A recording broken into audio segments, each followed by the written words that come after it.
sa atong mga babae. But before the VAUSI, let's go back lang. Before the VAUSI came about, unsa may balaod nga nagprotect sa mga babae before VAUSI came? We have the revised penal code. So kung physical abuse, then you can resort to what?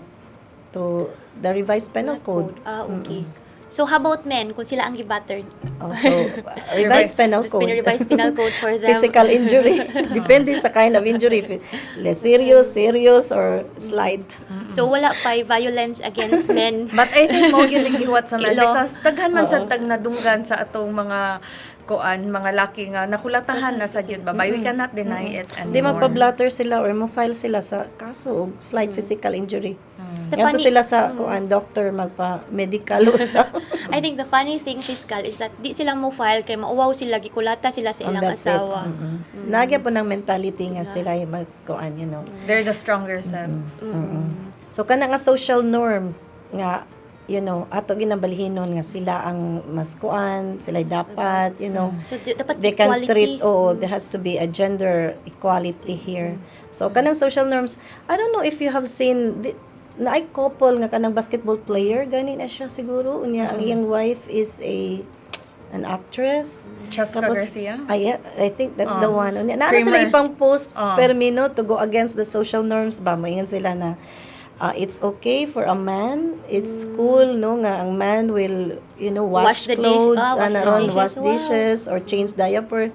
Murag ana ba ilang gikuan ang social norms. Kana sakto man sad na ilang encourage it doesn't mean nga ang babay pang household chores siya kuto. Correct. Oo. Diba? Ang also, ang lalaki pang kuan lang, pang macho-macho lang, dito lang na siya magtrabaho. But also, the man has also a responsibility, di ba?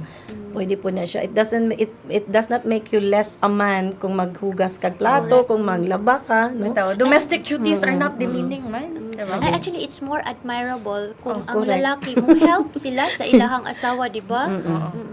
Sakto kaayo. So na-discuss naman na to more or less unsa what will happen if the abuser will violate the barangay protection order. During the break, nasturyaan na to kaning accommodation syndrome because we need to understand ang mindset sa tong judiciary. So what is kaning accommodation syndrome? Kanang there are a certain point sa atong pagtabang bitaw sa mga babay. We went to the extent of really assisting them from the time they filed sa temporary protection order nila sa court until mag-hearing na. And then we are there sa ilang side. And then when they are about to be presented na for their testimony in court to establish nga talaga they are being abused, moingon na usahay no sa amo. Ma'am, nag-uli naman dili na ko gusto. So usually human is sure ang tendency nimo masuko gyud ka nga nganong nagipaabot pa ni nimong time wala na lang kamo ingundaan nga dili ka mag-file mao gyud na usual nga mga blah blah blah sa mga prosecutors once mo desist sila. Mo file sila affidavit of desistance, dili na sila gusto mo continue pag testify. So but then I understood this thing when I had a training nga there was this doctor who explained to us about accommodation syndrome. Unsa ang psychological condition sa babae when she is in that battering relationship, when she is abused. So ikaw as a prosecutor and as a judge, you have to have that kind of mindset, understanding of the dynamics of that relationship of the batterer and the battered woman. So magpasensya ka, magpasaylo ka, kay tungod na ka-intindi ka, you have been educated of what accommodation syndrome is all about. This accommodation syndrome, afflicted ning mga babae nga na ay battered woman syndrome, na po ni sila accommodation syndrome. Now, when you put them in the witness stand, they don't like anymore to testify because they want to accommodate the abuser. Okay. They accommodate the perpetrator because of so many factors. So it's not just fear nga they desist. It's not just fear, so many factors. Ang ilang family, The children. mabuak, ang children, daghan lang. Process man gud na siya. It's a process good na ang babae ma-empowered ba. Dili lang na siya mo kalitan nga, hala, sige dito na. Ikaw pa na ba? Daghan kay kag i-consider. That's why you have to understand the woman. In fact, I myself have a case. I was handling a VAUSI case where grabe gud to siya kay gilampaso gud to siya. In fact, niadto to siya during the preliminary investigation, nagkiang siya. Nagkiang siya sa akong kuan. Sa akong opisina pa dong siya nagkiang gud to siya, grabe gyud. So sige. So nana about to testify na siya, di naman siya gusto. Gitabangan man siya sa in-laws kamo desist gud siya. Pressure was Pressure. exerted. Also naluoy na siya sa iyang husband, etc., etc. So nag-manifest gud ko sa court for rescheduling of the hearing of the case for postponement kay akong gi-invoke ang accommodation syndrome. Nga there is a need for this woman to go to a psychiatrist Okay. nga ma-process siya because she has this syndrome, accommodation syndrome. And she's not okay. ready to testify yet. So gigrant to sa court sa ako for maybe about pila ka 2 months. Ako gito siyang gipa-process sa psychiatrist dito sa among lugar. Unya pagbalik niya to testify, empowered na siya to testify. So na nipadayon gid ang kaso. Napadayon Fiscal? gud, Oh, na-heal that's gud siya. I don't know how. Kay siya series of kuan man session with a psychiatrist. Ako gitong gikuan siya tutukan as a special case ba. Kay naa siya accommodation syndrome.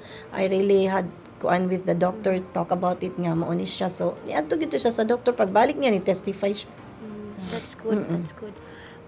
Kay mo sa Kinahanglan silang support.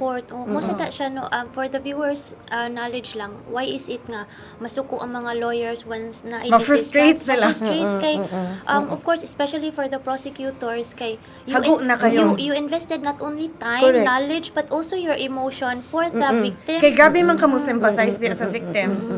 Sakto then so if they desist, you will also feel bad, di ba? So Fiscal? it takes one to really put yourself in the shoes of the other ba and really to understand the dynamics. Actually I have a Not to be angry with her. I have to share lang. There's a Japanese word for that. It's amoyari. It's you have to feel what other person is feeling before you react. Kanang maingon ana, di man guna nimo siya madali-dali kay process man guna siya. Basta it involves emotion. Like for example kanang pag take og testimony sa bata, statement right there and then, difficult na, dili na nimo siya mapugos nga karon dayon ha kay Di na mechanical act. Hinumduman dili nila gyud na na siya nimo makuan kay depende gyud sa bata sa iyang pace when mo disclose siya og any kind of abuse or ana ingon ana pud ng babae. Dili na makadiretso gyud dayon. And for the children also, they will feel na frustrate ka, they will feel nga nagdali ka. So you have to be relaxed and you know Establish pa kog trust with the child. Sakto. dili gyud dali kay kani this involves family matters magud unlike normal civil cases or criminal cases nga the enemy is kanang a stranger Sure, kani family member guna your husband, your father, diba it's not easy like to file a case against them. That's So correct. what we did there in Tacloban before when I was assigned there, I was handling VAUSI cases. What we did is really to organize the women who are all abused, who have all these cases in court filed. We have an organization. So naa sila support group. Aligre kayo kay I even assisted in the making of the bylaws. Nya ako patoy nagpakuan sa Take ila oath o nila. take oath sa ilang president. Or it was really nice because I was really involved in this organization of women ba. And then what was nice kay every time usa sa ila naa sila hearing, dito tanan magsuporta gyud to dito full force gitong Isa gyud ka barangay. daghan gyud to sila sa court just to support her there sa iyang hearing. I think that's very nice kay kung ma-feel niya na ay peers Support niya group. or support group niya you don't want to give up, diba? We were in the process also of talking about mga fundraising aron naapod sila livelihood blah blah blah but I left na. That's I'm nice. here now. We should do that here also. That's Oh, why dapat oo, i-replicate na to encourage what na. you did in Tacloban, mabuhat na to Sana. here. Oh. Dan You just tap us fiscal if there's any help you wanted. dan di na namo mga bawi kay ni volunteer na mi on air. Nice, no? Then unfortunately, Merg, we have little time. So I'd like to ask some parting words from you, Merg. Message to our viewers, Merg, what imong ganahan impart nila yun pinaka-important with regards to VAUSI, Merg, a reminder for them. A woman's right is a universal right, no? It's a human right. So kanang dapat i-recognize, i-respect yun na nato atong rights, no, regardless of who we are, unsa atong status, because VAUSI goes across status ba ya. Oh. There are victims who are not just who are not in that status, who are not rich, but they're also abused, they could also be abused, or there are also poor who are also abused. Well, wala gyud na sila ingon nga kanang only this Then particular dili lang status. katong Oo. uneducated women ma-abuse. Even Yes. educated women are abused. Correct, even educated women. So atong i-promote, i-continue nato pag-promote ang dignity sa usag-usa, no, sa women, especially who are the weaker sex, so to speak, physically. So as an advocate of women and children's rights, I thank you, no, for listening to this program, because in a way I was able to advocate, no, the rights of women and to tell you about the law on this. So thank you so much for listening. Thank you, Marge.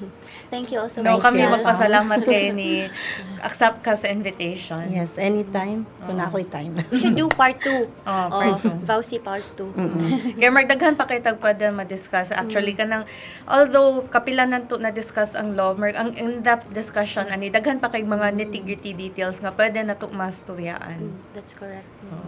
Then I'd like to thank my co-host here, Pam. I hope magbalik-balik. Thank you also, Nga Marge. di na kailangan og kuan.